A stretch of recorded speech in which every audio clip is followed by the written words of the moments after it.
Assalamualaikum warahmatullahi wabarakatuh.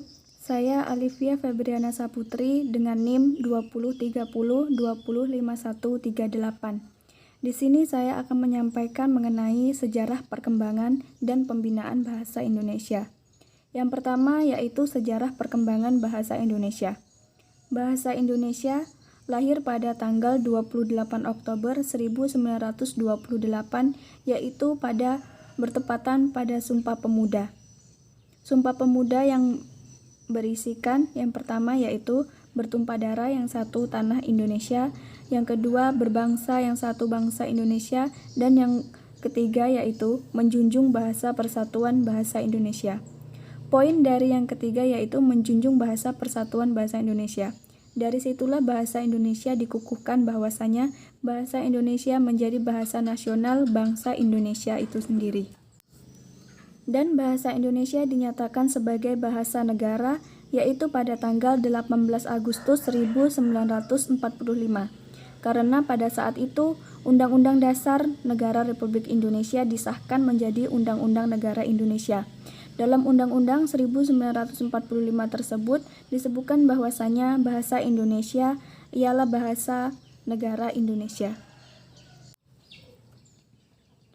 Keputusan Kongres Bahasa Indonesia II tahun 1954 di Medan menyatakan bahwasanya bahasa Indonesia ialah bahasa yang berasal dari bahasa Melayu.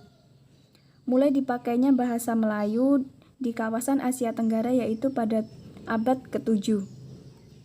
Bukti yang menyatakan itu ialah banyaknya ditemukan prasasti-prasasti yang bertuliskan bahasa Melayu kuno, seperti prasasti Kedukan Bukit.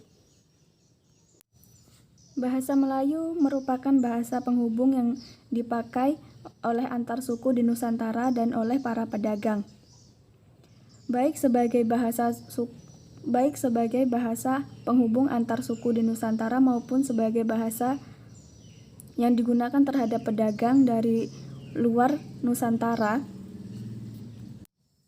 Perkembangan dan pertumbuhan bahasa Melayu tampak makin jelas di Nusantara pada masa kerajaan Islam, dan menyebar luasnya bahasa Melayu tersebut di Nusantara bersamaan dengan menyebarnya agama Islam di Nusantara. Bahasa Melayu yang dipakai di daerah Nusantara pun sangat beragam karena dipengaruhi oleh corak budaya dari kebudayaan masing-masing.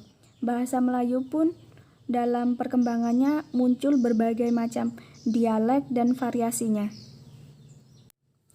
Dan oleh karena itu, dari perkumpulan para pemuda Indonesia secara sadar menentukan bahwasanya bahasa Melayu sebagai bahasa persatuan bahasa Indonesia yang diangkat pada 28 Oktober 1928 bertepatan pada Sumpah Pemuda.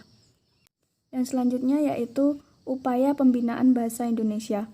Upaya pembinaan dan perkembangan bahasa Indonesia baik dalam kedudukannya yaitu sebagai bahasa negara ataupun bahasa nasional perlu ditingkatkan.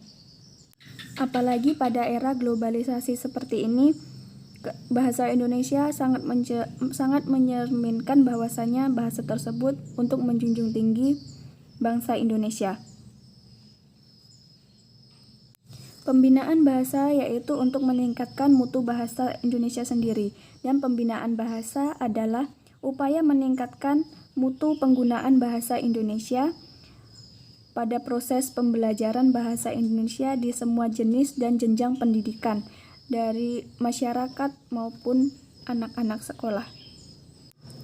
Pembinaan bahasa Indonesia di sini dimaksudkan untuk agar kedisiplinan dan keteladanan dalam mempelajari bahasa Indonesia oleh para peserta didik maupun para masyarakatnya dapat berkembang dan menjadi pemahaman yang baik dalam berbahasa Indonesia. Berdasarkan penjelasan tersebut, dapat disimpulkan bahwasanya pembinaan bahasa Indonesia sangat penting pada masyarakat Indonesia. Dan dalam pembinaan bahasa Indonesia tersebut harus secara terencana dan sistematis. Tujuan dari pembinaan bahasa Indonesia meliputi 5 hal, yaitu yang pertama, pertumbuhan sikap positif, meningkatkan kegairahan berbahasa Indonesia, meningkatkan keikutsertaan menjaga mutu bahasa Indonesia, meningkatkan mutu bahasa Indonesia, dan yang terakhir menggunakan bahasa Indonesia yang baik dan benar. Sekian yang dapat saya sampaikan. Saya akhiri. Wassalamualaikum warahmatullahi wabarakatuh.